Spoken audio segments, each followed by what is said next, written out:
Всем привет, меня зовут Данила, и я собираю кроссовки. Многие говорят, что я собираю странные пары, и даже некоторые говорят, что уродливые. Кульминацией стала пара Easy Foam Runner Kanye West 2020 года.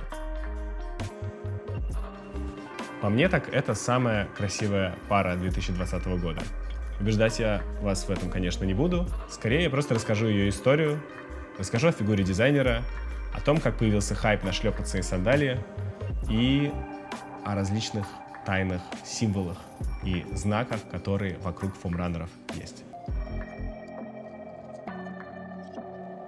Начнем с базовой информации. 27 июня 2019 года фоамраннеры были замечены на ногах дочери Kanye West, North West. Это обычный прием маркетинга для Kanye, когда новые пары раздаются семье Кардашьян, его жене и детям, и его друзьям. Easy Foam Runner на старте продаж стоили $75, то есть порядка 5500 рублей, но были распроданы так быстро, что сейчас их можно купить минимум в 4 раза дороже. Но вы всегда можете купить китайскую подделку на Алике за 2000 рублей. Фоамраннеры создаются из цельного куска резины, поэтому их визуальный вид на первый взгляд подделать несложно. Цвет Easy Foam Runner называется Арарат в честь символа Армении, откуда родом жена Kanye West. Я был, кстати, в Армении, и там из интересного все достопримечательности Армении, то есть реставрация всех достопримечательностей Армении проспонсирована семьей Кардашьян, реально всей. Обычно на этом вся информация о фоамраннерах заканчивается. Это странные, дорогие тапки Kanye West, которые легко подделать, и это все. Но мы пойдем дальше. Часть первая. Происхождение. Скажите, на что похожи фоамраннеры на первый взгляд? Правильно, на кроксы.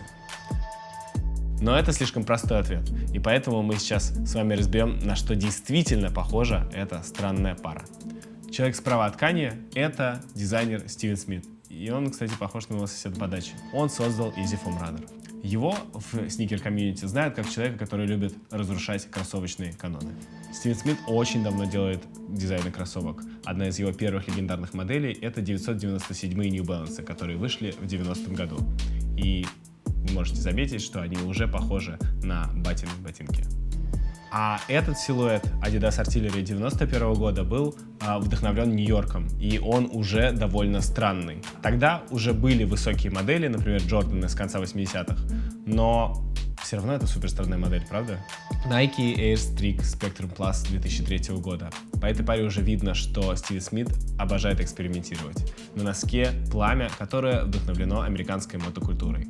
По этой паре уже видно, что Стив Смит любит нелепые немножко ботинки, которые мог бы надеть ваш папа.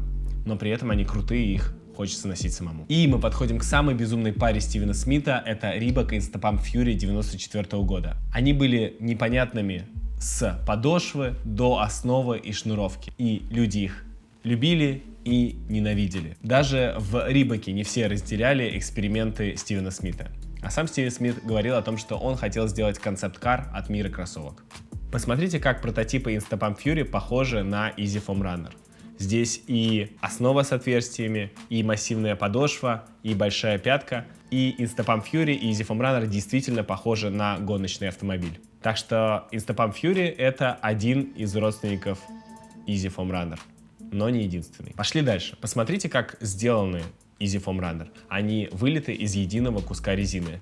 Здесь даже есть отметка, куда заливали в форму материал. В 1997 году эту технологию использовали впервые в модели Nike Foamposite. До Nike Foamposite кроссовки делали из кожи, из замши и нубука. Но все изменилось. Foamposite создавался заливкой полиуретановой жидкости в форму и нагревание. И это был идеальный материал для баскетбольных кроссовок, потому что был невероятно прочным, разорвать его было практически невозможно, и при этом мягким и обволакивающим стопу. Осознанно или нет, фоамраннеры унаследовали не только технологии этой пары, но и отсылки к каким-то, не знаю, морским тварям. Посмотрите, фоамраннеры похожи на скелет какой-то глубоководной рыбы, а фоампозиты, не знаю, на какие-то ракушки, может быть. А в 2000 году по этой же технологии были созданы Nike Clogposites, которые были похожи на традиционные голландские деревянные башмаки клоги. Но это же совсем фоамраннеры, посмотрите. Easy Foam Runner сделаны не просто из резины, как Nike Foamposite, а из смеси резины и водорослей, сорняков, которыми обычно зарастают всякие там пруды. Эту технологию Смит и Канье позаимствовали у одного калифорнийского стартапа и вот этих вот уродливых ботинок. Изобретатель Роб Фолкон создал технологию по превращению водорослей в сырье и запустил свой стартап Bloom. Их первым продуктом были пэды для досок серфера Келли Слейтера, а в 2017 году он вместе с брендом Viva Barefoot выпустил вот такую вот первую пару обуви из водорослей. Я бы такую в жизни никогда не надел, но она была точно такой же мягкой, как фоамранеры. Ну а после этого технологию подобрали Канье и Смит. Ну и, конечно, дизайн прошлых моделей Easy отражается в фоамранерах. Посмотрите, например, на эти вытянутые овалы у 700-х вейфранеров и у фоамранеров. Или на то, как основа 700-х V3 и фоамранеров выглядит как скелет рыбы. Или подошвы, которые выглядят как какие-нибудь атоллы. А вы знаете, что такое атоллы? Я нет. В смысле, ты знаешь, что такое атоллы?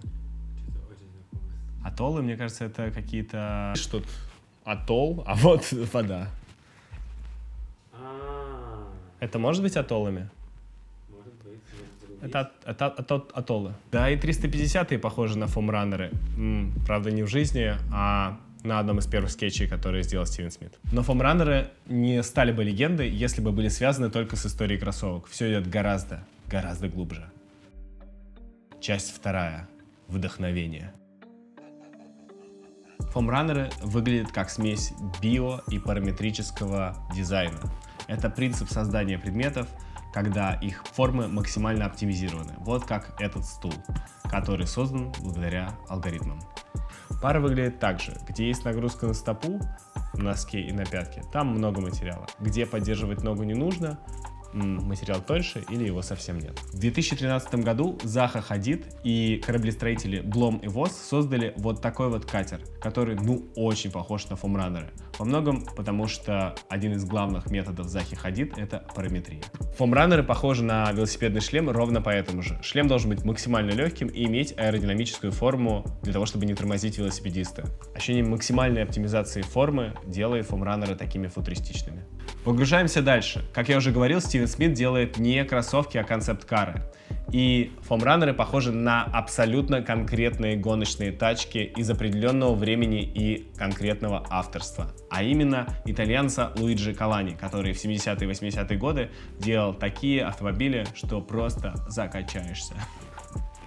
Да и выглядит он так, как будто бы мог быть хорошим другом Канье Уэста. Правда, в 2019 году Луиджи Калани умер в возрасте 91 года, так что целый 1 год он не дожил до фоамранеров. Различные модели от Easy 500-х до фоамранеров похожи на здание архитектора Антонио Гауди, который обожал органику. И его главной идеей было единение человека и природы. Посмотрите на то, как Гауди отобразил свой подход в доме Касабальо 1877 года. Здесь вместо прямых геометричных линий преобладают волнистые. Отсюда берет начало эта пара. В фоамранерах явно видится наследие арт-нуво, а точнее дизайнера Эктора Гемара, зеленые решетки которых можно встретить на входах в парижское метро. Ну а еще, например, в метро Киевское.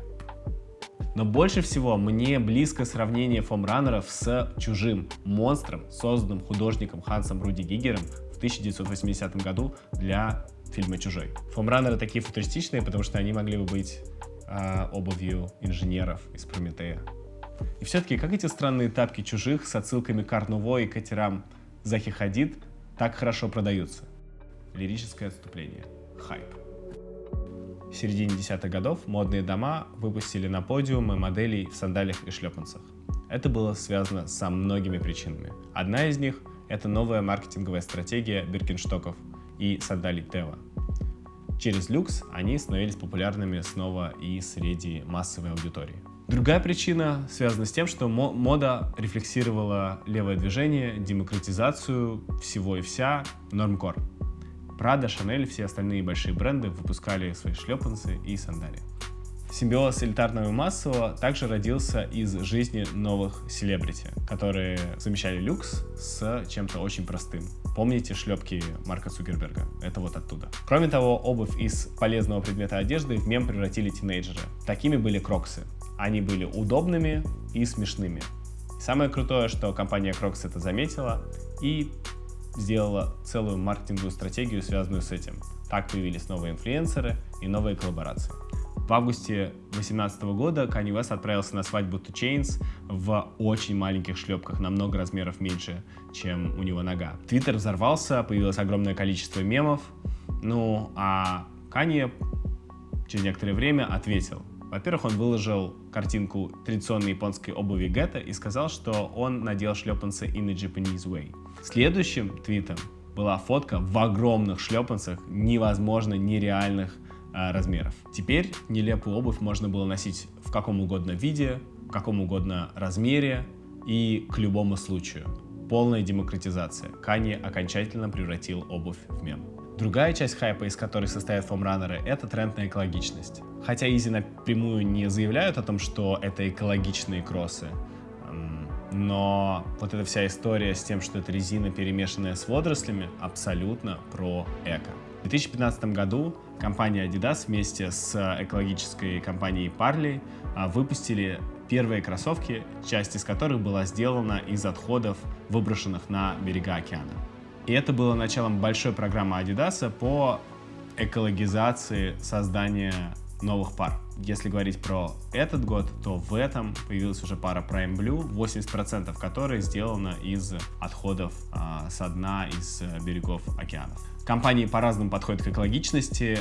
Компания Nike, в свою очередь, в этом году выпустила целую линейку Space Hippie, которая создается из различных обрезков ткани, найденных на полу фабрик. То есть, по сути, перерабатываются кусочки из моделей других кроссовок. Часть 3. Вселенная Kanye. 28 ноября 2019 года Kanye West выпустил клип Closed on Sunday, в котором его семья на шерпах-вездеходах ехала по постапокалиптическому ландшафту Вайоминга. 2019 год вообще был для Kanye годом освоения новых земель. Кроме мощного образа переселения на шерпах, он занялся строительством полукруглых вигвамов для нуждающихся и начал делать церковные службы в разных местах на природе. Одежда и обувь, созданная Kanye, стала частью этого сюжета. Теперь это была одежда путников, пилигримов. Подошва 500-х Yeezy была похожа на песчаные барханы. Как в этот нарратив встраивались фоамраннеры? Это было непонятно до августа 2020-го, того момента, когда Kanye West в своем твиттере анонсировал подводные дома. Это правда так? Что ты смеешься? Эти подводные дома отлично рифмовались с формой фоамраннеров, похожих на скелет какой-то глубоководной твари. А если посмотреть на схему подводных домов, то можно отчетливо увидеть подошву 700-х V3 или подошву тех же самых фоамраннеров. Это сочетается с тапочками Yeezy, которые похожи на часть костюма водолаза. Их Стивен Смит сделал специально для концерта Kanye West'а и его коллектива на Coachella в апреле 2019 года. Обувь и одежда Kanye West'а выглядит как одежда путников, как одежда из сайфая типа фильма «Дюна». Это одежда людей, ищущих новые земли, одежда людей, создающих новую жизнь. Вы пробовали просветить ультрабуст на 350-х? Они похожи на клетки живых организмов. Сложите фоамраннеры, и появится новая жизнь.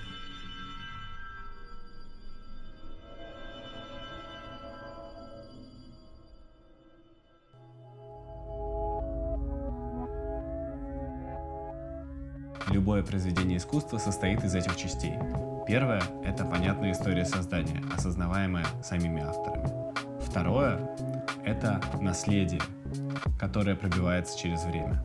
И третье — это то, что привносит в это произведение сами зрители, каким бы бредовым это ни казалось. Я не хотел вас ни в чем убеждать, просто рассказал о том, какие смыслы кроются в этой паре.